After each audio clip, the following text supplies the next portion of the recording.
Parking spot and a curse word cost a Bullitt County man his freedom. But as WDRB's Gilbert Corsi reveals, the officer he offended is the one going to prison 2 years later. It's a story you'll see only on WDRB. Excessive force, abuse of power, harming the very public he swore to protect. For nearly 20 years, these allegations and investigations have hovered over Matthew Corder like a cloud waiting to burst. But one way or another, he always dodged the storm, lost jobs, but never his freedom. That all changes Monday with his sentencing on federal civil rights violations. And it's all because of this video. What you are about to see has never been shown to the public. You're about to get your tased. I'm happy. Derek Bays suffered more than the sting of Matthew Corder's taser on this brisk October night. Would you please listen? Put your hands behind your back. He also suffered the indignity of a false arrest. Get tased right now. Oh, mother! Put your hand behind your back.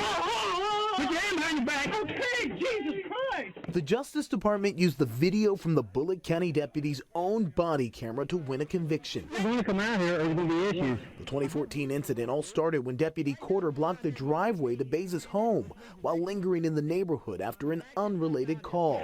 I was asking if he could please move his vehicle, and then, what did I say?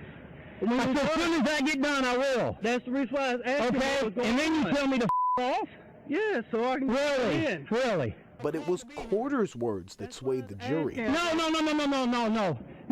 you get you a whole different ballgame, buddy. You get to go to jail tonight. Bays sat behind bars for 2 weeks, deemed a danger to the public. He lost his job and eventually his home. It has made him very reticent to interact with members of the public, to be in public areas. A great amount of anxiety and distrust. After the video surfaced, the county dismissed all charges against Bays and turned the case over to the FBI.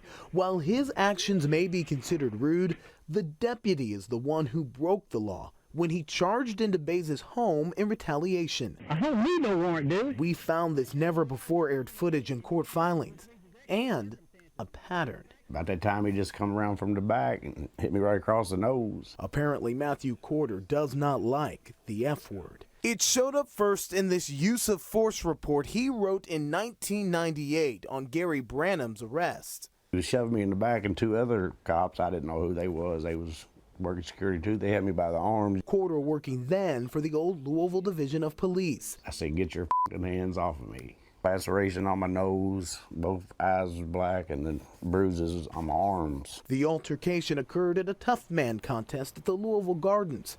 All charges against Branham were dropped, and he sued for excessive force. But he was legally drunk that night and admittedly rowdy and lost the case. There was bruises all around his left eye. This is what Adrian Reynolds looked like after a run-in with Corder. Beaten so badly with a flashlight. Just his whole face was just. His mother told me she could barely recognize his jail pictures. See how his eyes are swollen shut?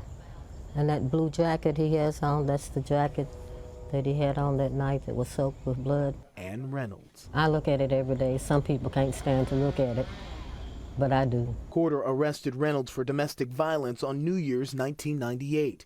He died in jail days later after a fight with a guard. The use of force was lawful and proper. Internal Affairs cleared Corder on the arrest after the woman Reynolds was accused of beating came forward, calling the officer a hero. And it was a domestic violence situation, and she is the victim. Obviously, you've seen the photos, and that's what we're trying to tell that side of the story. Corder gained dozens of commendations in the years that followed for valor, community service, and good police work.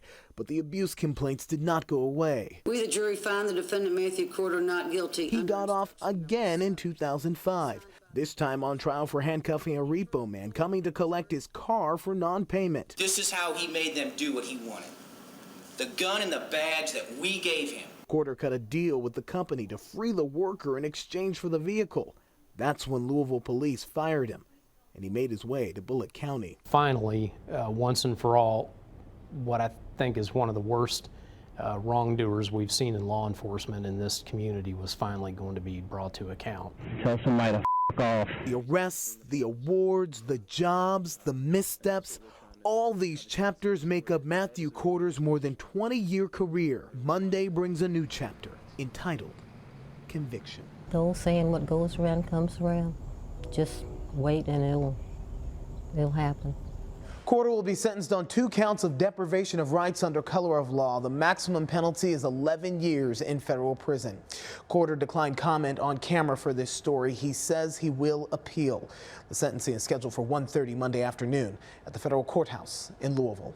Gilbert Coursey, WDRB News.